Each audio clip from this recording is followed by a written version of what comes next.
Senate President Tito Soto tiniyak ang pag-aksyon sa forthwith sa kasakali na may impeachment case na ihahain laban kina PBBM at VP Sara Duterte. Ang kasama natin sa balitang yan si Rajuman Conde Batak.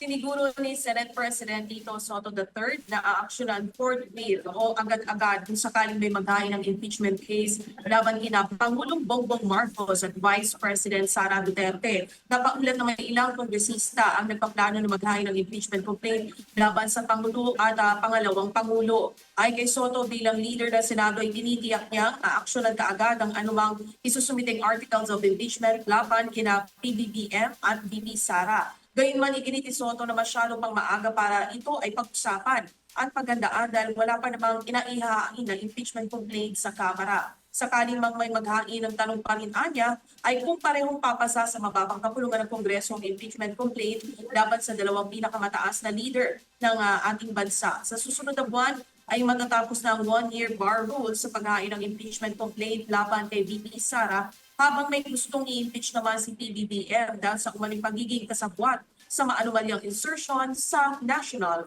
budget. Kasama mo sa DZXL RMN Manila, Rajuman Conde Batak, Tatak, RMN.